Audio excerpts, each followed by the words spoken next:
you can say a lot about a lot of artists. A lot of people have contributed to music, but to create this whole music school that will forever remain, that's something that's just so unique. And I think that's really what then brings a lot of appreciation to Ziad, is that his legacy will never die.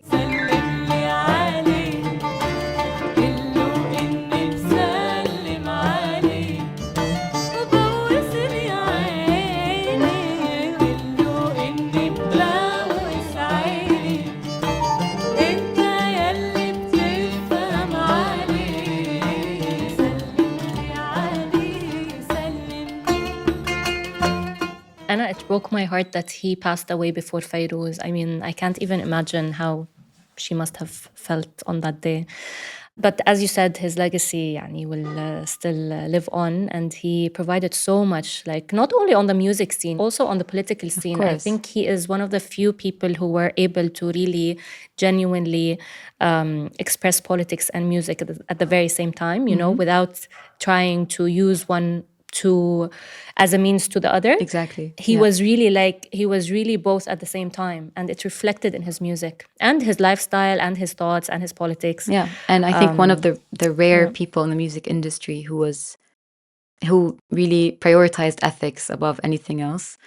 And I think that's a very rare quality, unfortunately, in the world, and especially in the music industry. And I think it's a very beautiful thing to see. Yeah, for sure. Nai, you sang a lot of folklore songs. It's part of your discography, and I would like to ask you about Yamma Mwil El Hawa in particular, because I believe, if I'm not mistaken, it was one of the first songs you released after October 7, after the genocide in Gaza. So tell us more about the song and why you chose it for that specific time. Well, this song in particular, I think, has been really connected with me since a very early age. It's, I think, one of the first songs I learned from Palestinian folk music and songs, and I think there's just something about it that is between a lullaby and between it can be, you know, an upbeat song or really like a very pure slow version, and I just love musically how much it can go in different directions. And I think also the lyrics that come as a sometimes a much needed reminder, especially at a time like this, where Palestinians, you know, there's certain things that are spoken about in this song that really remind people of what Palestinians will never lose. And I think that's really that sense of defiance and the hope and the dignity that really never disappears, even from the eyes of people that we see all the time. ضرب الخناجر ولا حكم النذل فيا. To me, that's kind of the summary of what Palestinians always carry with them. I'd rather die in dignity than live a life where I'm not free. And I think that's really what a lot of people in Palestine believe in. Can you sing it for us, if I'm not sure, asking too much? Of course. يما مويل الهوى يما مويلية يما مويل الهوى يما مويلية ضرب الخناجر ولا حكم النادل فيا يا ريت صدري جسر وعبرك عنه يا ريت صدري جسر وعبرك عنه وعيش أنا وياك عيشة فلسطينية يما مويل الهوى يما مويلية يما مويل الهوى يما مويلية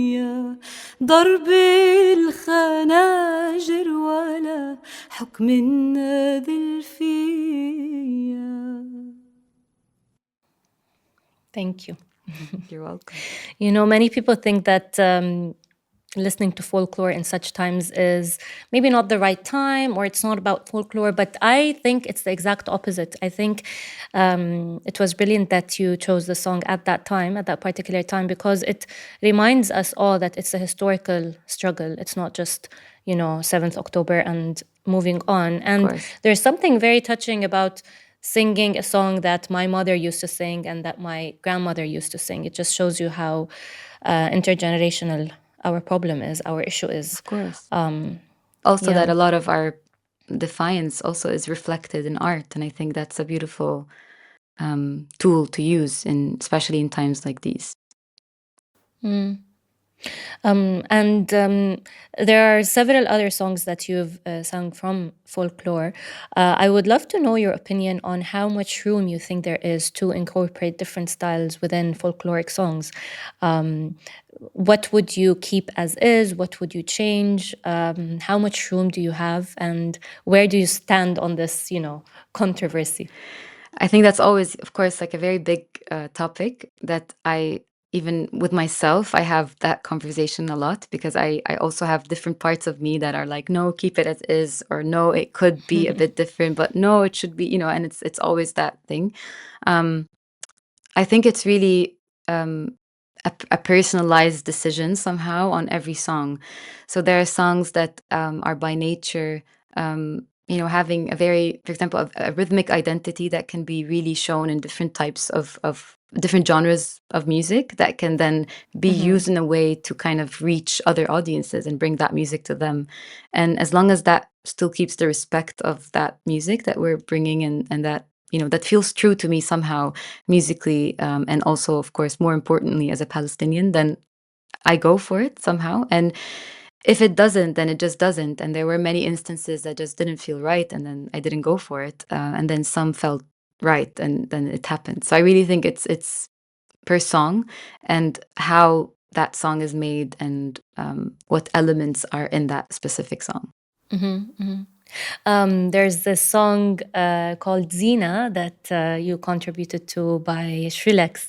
It has a lot of electronic elements, and there's also Ya Zarif Al-Tul and Calling Granada. They all have electronic elements, and I found it very interesting that you would go for this mix, and very bold, because it is folklore, but at the same time it's very electronic. But it works, as you said, it does work. See, the two examples you mentioned, or you mentioned three, but the first two, so Zina and Zarif, are also very different examples, because Zina was made by Skrillex, in which I was part of, and he had already created his rhythm that he wanted to really make a track about. And of course, Skrillex is one of the most he's one of the pioneers in electronic dance music. So of course, collaborating with him was a huge honor, to be with a person like that, and who also has so much respect to a lot of different music genres. And he was looking for that right melody that would fit his production, and he's been actually looking for years, and nothing really felt right to him. And then when I heard it, because he had used darbuka, the tabla, he had already incorporated a lot of elements from our music. So I thought, Palestinian folk music would actually really work here. So I played him some of my stuff, and he really paused when he heard شيعوا لأولاد عمو.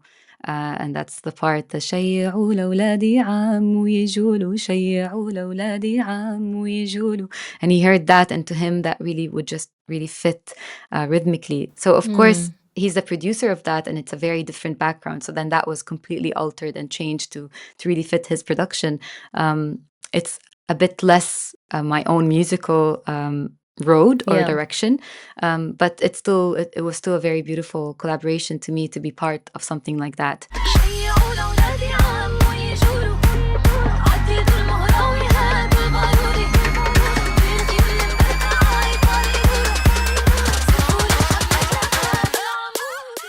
And then Ya Zarif came, which was done by Slimane Damian, who's a Lebanese producer, and who's, of course, he's one of the most incredible producers in the Arab music scene right now, and one of my favorite producers to work with as well. And I think Slimane has this so much knowledge about dabke and Arabic rhythm, and Arabic folk songs. And so I think that was then a project in which it was more Arabic music than anything else. And then it was, brought with some other elements that were electronic based, but mostly it's about that Arabic music. And so it's a very two different worlds, but it's always fun to kind of explore different things. But it's also very inspiring, Nai, that it feels to me at least, that you choose specific moments of Palestinian history, whether intentionally or unintentionally, specific people or specific events to either sing about or to release songs, as we said, like in tandem of the event. But in particular, I remember Shireen Abu Aqle and Rifat Al-Ar'ir. You sang for both of them, and it was very moving. Both of them were very emotional, and they were really able to express what each person means to Palestinians in general. And then there was the song for Janine and for Sheikh Jarrah.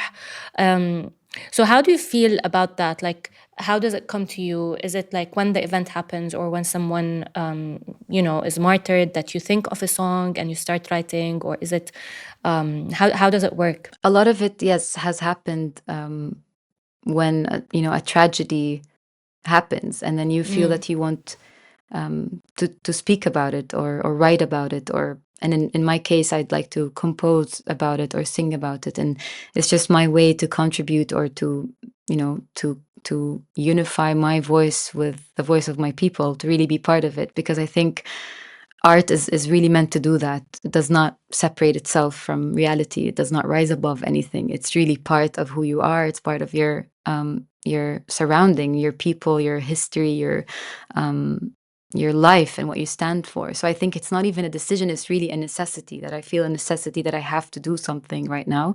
And that comes more importantly than the censorship that would follow, or the algorithm getting all messed up because of it. But it's just really a thing that I have to do as a Palestinian, not because somebody forces me, but because I really feel that need to do it internally. If I must die, you must live, to tell my story, to sell my things, to buy a piece of cloth and some strings, make it white with a long tail, so that it shines somewhere in Gaza, is looking heaven in the eye, awaiting his dad, who left in a blaze and bid no one farewell.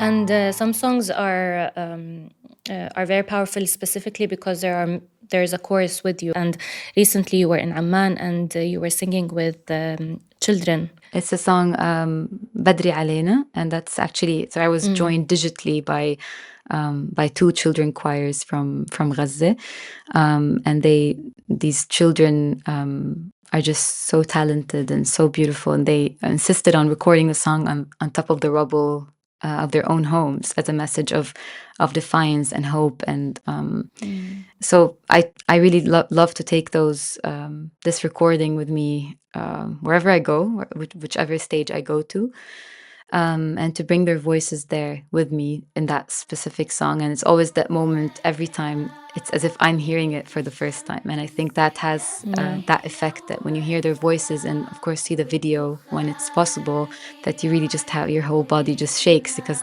their voices are so powerful.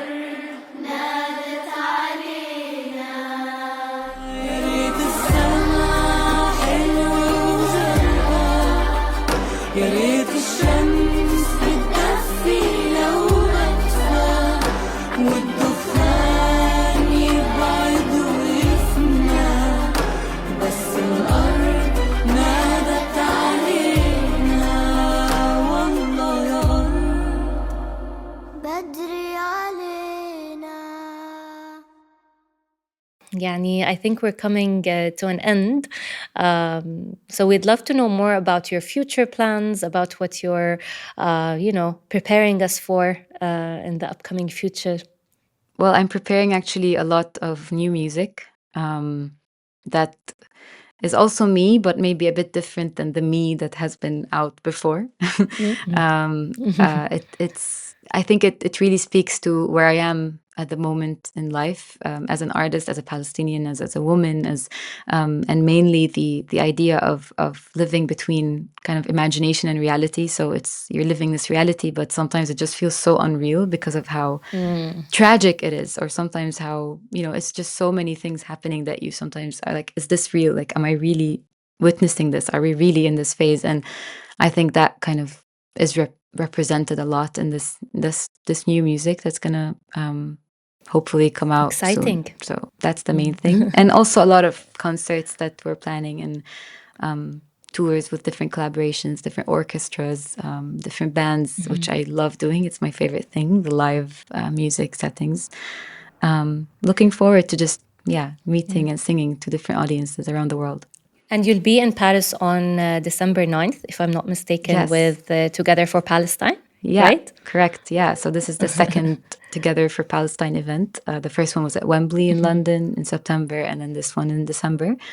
And yeah, I'll participate in a certain part of the event. And I don't know if I have like one last question for you. I'd love to ask you about your hopes for Palestinian music. Where would you like to see it in the future? I would love for Palestinian music to really, find that identity in the music that we have really been forced not to see it, almost, because physically a lot of it has been deleted in Nakba, and a lot of records of Palestinian folk music that we've never even heard has been erased. Some people, archivers, have access to some things that that bring a lot of our music. I think there's so much still hidden in Palestinian culture and Palestinian music and melodies, and how we think about rhythms, how we think about lyrics, how we interpret lyrics in a melody. There's just so much sophistication and beauty there that's yet to be found and explored. And many beautiful artists have been already trying to do that. In the rap scene in Palestine, for example, I think there's just so much talent coming out of Palestine that just needs to have even bigger platforms to go. Yeah. The one problem we do not have at Tarwida is finding talents and finding guests to interview. We have a huge list, and our problem is trying to get all of them on the show. So I totally agree. There's a lot of talents that we really need to explore and listen to. So inshallah, there's going to be more and more people we highlight in the show and in general, like on different platforms. Yeah, that would be great. It's time for Palestine. Thank you so much, Nai. This was wonderful. Thank you. Thanks for having me. I'm going to listen to your dandanais from now on. Please give us more. I will. Thank you. Inshallah we'll meet in person one day. Inshallah.